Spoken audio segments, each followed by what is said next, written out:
If you were getting married in 2005, then chances are you may have had Owen Wilson and Vince Vaughn turning up at your wedding and hooking up with all the women.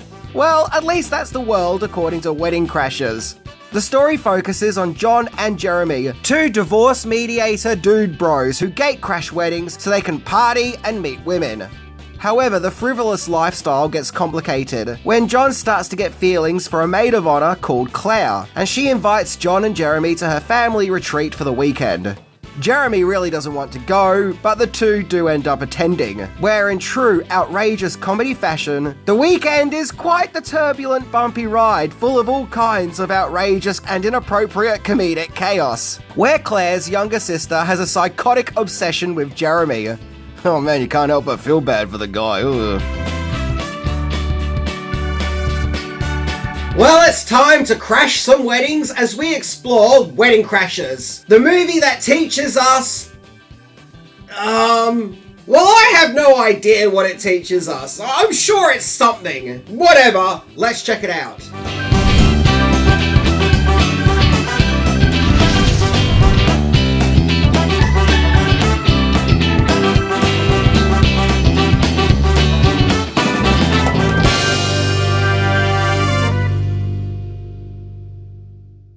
God, don't ever leave me. Ever. Good, because I'd find you.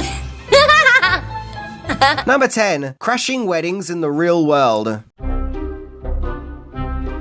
Wedding Crashers came to be because producer Andrew Panay was invited to a wedding, and this got him reminiscing about when he was a young man in college, and he and his friends would often crash weddings in the hope of finding women. Hey, I guess everyone's got to have a hobby.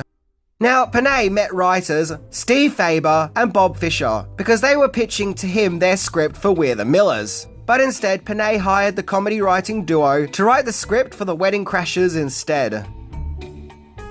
Number 9. Fleshing out the gate crash.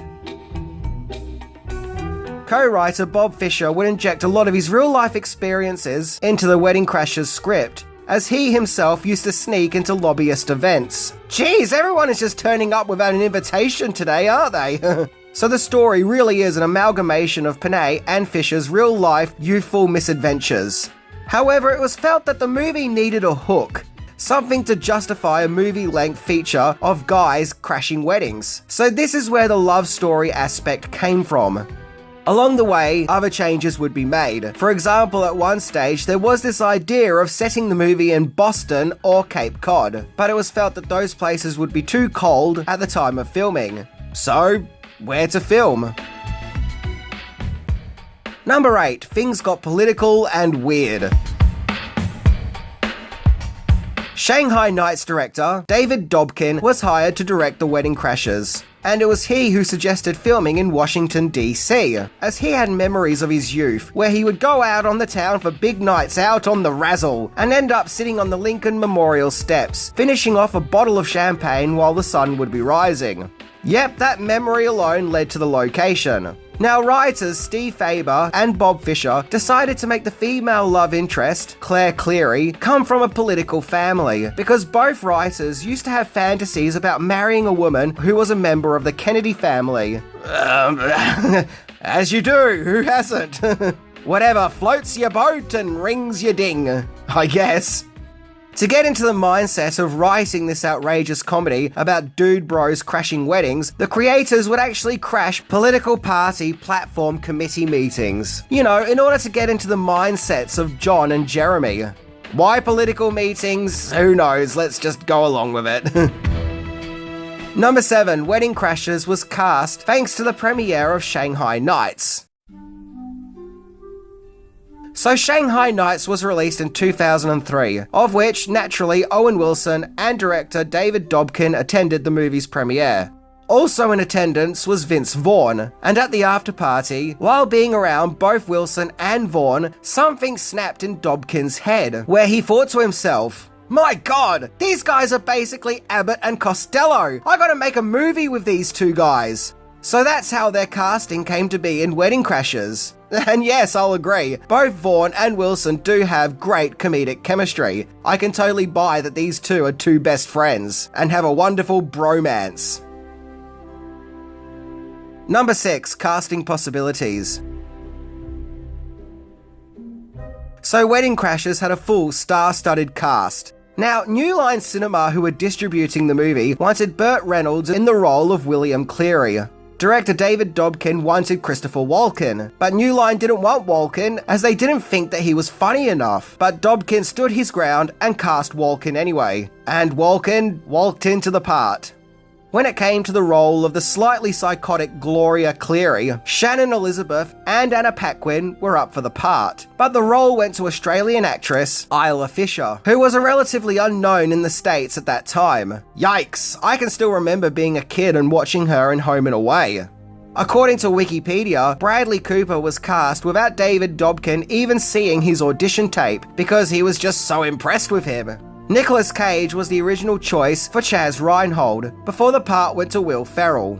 And the last character to be cast in the production was the pivotal role of Claire, and apparently over 200 actresses were tested before the part went to mean girl Rachel McAdams. And of course the movie features Jane Seymour, who incidentally beat Raquel Welch to the part of Kathleen Cleary. And dang, she's still hot. I could imagine Christopher Reeve from Somewhere in Time would still be trying to hypnotize himself to her. If you know, you know. So in Wedding Crashers, Christopher Walken and Jane Seymour are married. Yep, to all James Bond fans out there, Max Zorin married Solitaire. Number 5. Script worries and concerns. So Owen Wilson had concerns with the script. By accounts, he found it to be really corny. So he and Vince Vaughn would work with the writers to change the script to get rid of some of the schmaltziness, as well as removing the original ending that had something of a Graduate-style wedding scene. I'm guessing more chaotic than the more calm, romantic ending that we got. And apparently when filming the movie, there was a lot of improvisation from the main cast, like they were making it up on the spot, and that just made it funnier. And it just worked. However, New Line Cinema had their own worries over the script. They were concerned that the two protagonists of the film were misogynistic, who were mainly driven by going to weddings just to do the spicy tango with random women. Well, I guess it's a good thing the company bought the script for a 6-figure fee then. Yeah, seriously, why buy a script if you're then going to say you don't like the script? That's insane. But director David Dobkin convinced the higher-ups that the characters of John and Jeremy aren't horrible characters, and that when they hit on women, it's not misogyny, but rather seduction. And that seduction is a real part of life, and that Wilson's and Vaughn's appeal in the movie and ability to make the audience laugh is itself a seduction on the audience, which he adds that the whole thing is kind of like a magic trick. Yeah, Dobkin got quite deep and philosophical with his explanation. Personally, if it was me, I would have just said, it's okay, it's just a movie, it's not real. After all, New Line Cinema created Freddy Krueger, and they didn't have a problem with a character who brutally kills kids. You know, what are you gonna do? Number 4. Wedding Crashers rated PG-13. Oh, boo! One thing director David Dobkin and New Line Cinema did seem to agree on was to not release Wedding Crashers with an R rating in order to reach a wider audience, as it's a popular belief that films that are rated PG or PG-13 have more ticket sales. Yeah, just imagine that. The watered-down PG version of Wedding Crashers. However, a consultant who worked for Dobkin presented him with a list of R-rated movies, particularly ones that performed well in the box office, suggesting that R-rated movies can indeed be very successful. So that changed Dobkin's mind. That, and Dobkin realised that in order for the movie to get a lower than R rating, all the funniest scenes would have had to have been removed, and that's just depressing. And from there, Dobkin convinced New Line to release Wedding Crashers with an R rating. But yeah, just imagine if Wedding Crashers, an edgy comedy, had its edge taken away. Thankfully, the production did not remove the movie's balls. Number 3. Wedding Crashers changed the English language and got in trouble with Congress. As a sort of cheeky marketing campaign, printable purple hearts were added to the movie's website. The gag was, just like the movie, you can print your own fake purple hearts and cut them out and stick them in your jacket in order to get someone to sleep with you. You know, do the spicy tango. The whole thing was obviously a tongue-in-cheek gag, not to be taken literally. However, some congressmen did, with a new bill being written up deeming it illegal to use fake medals in order to take advantage of others. With all the pressure being put on New Line Cinema, the Purple Hearts gag was removed from the website, with Rep. John Zalazar adding, quote, "If any moviegoers take advice of the Wedding Crashers and try to use fake Purple Hearts to get girls, then they may wind up picking up an FBI agent." You gotta love how he says that as if someone out there is gonna try and print this in order to get laid. And he also added, "Our veterans and FBI agents are working hard to make sure that we honour our true heroes." However, Wedding Crashers did have some positive effects, as the phrase Stage 5 clinger, which was invented for the movie, has actually become part of language as we know it, with it being a term used to describe someone who gets too clingy in a really disturbing, off-putting way. So with bills being made up and new phrases becoming a part of language, Wedding Crashers was literally changing the world. Number 2, keeping the party going. So the ending of Wedding Crashers is pretty conclusive, with director David Dobkins saying that the movie is somewhat a coming-of-age story about boys becoming men, so John and Jeremy can now settle down and grow to the next stages of life, while still maybe crashing a few weddings here and there with their partners. So everything is all wrapped up nicely. Although there have been a few attempts to try and keep the Wedding Crashers magic alive. New Line Cinema would release a reality prank show called The Real Wedding Crashers, which was broadcast in 2007. And it was kind of like the TV show Punk'd, only it revolved specifically around weddings. However, the show never really took off and only lasted 6 episodes. Well, geez, tough audience. Ever since 2014, there have been talks of a Wedding Crashers 2. At one stage, there was a plot where Jeremy and John had to go up against a superior rival wedding crasher, who was to be played by Daniel Craig? Okay, but that didn't go anywhere. Look, to quote Paul McCartney, just let it be. Wedding Crashers is perfect the way that it is. When the credits rolled at the end of the film, I never thought, well, gee whiz, I just need to know what John and Jeremy are going to do next. No, I was really happy and content with the ending that we got. Please just leave it alone. Number 1, 5th highest grossing movie of 2005. Hey, that's quite an achievement.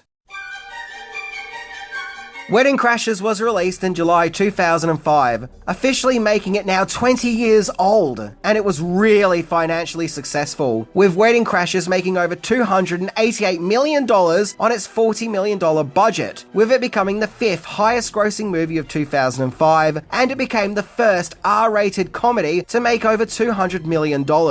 The funny thing is, New Line Cinema really didn't have any faith in the movie, nor did they think it would do well, like, at all. They were gearing up for failure. Clearly, they underestimated the movie's potential, and Jane Seymour. Damn. Interestingly, the movie's success grew in the following weeks of its release, because it actually first opened up in the number 2 spot behind Charlie and the Chocolate Factory. But in its 3rd week, it reached the number 1 spot. Probably because the people who saw Charlie and the Chocolate Factory needed to wash out their mouths with another movie after watching Charlie and the Chocolate Factory.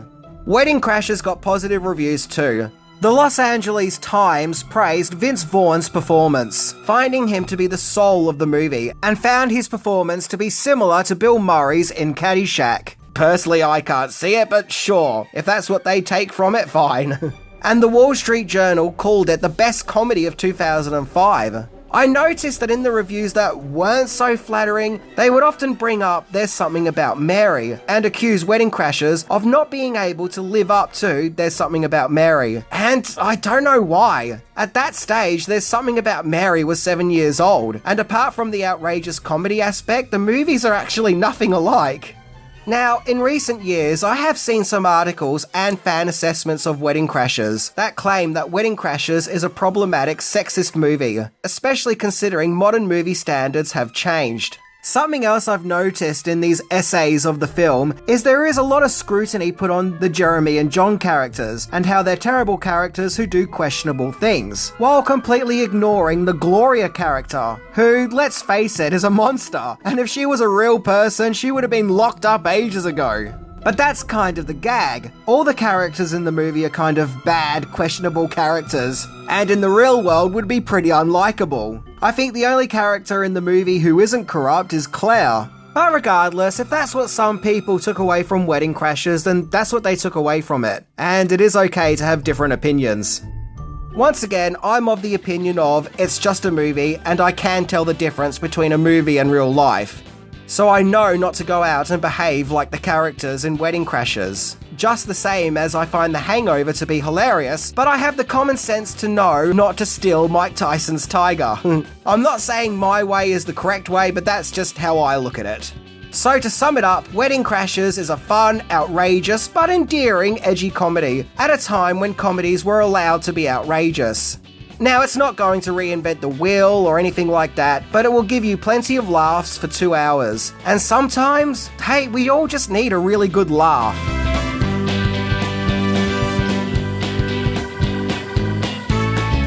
So that was my look into Wedding Crashers. Owen Wilson and Vince Vaughn are really funny, and Isla Fisher is slightly scary. And as for Jane Seymour, whoa. Well, Owen Wilson sure did get to see more. yeah, you know what I mean? Whoa. Anyway, I'm Minty, and remember, always be wary of Stage 5 clingers. See ya!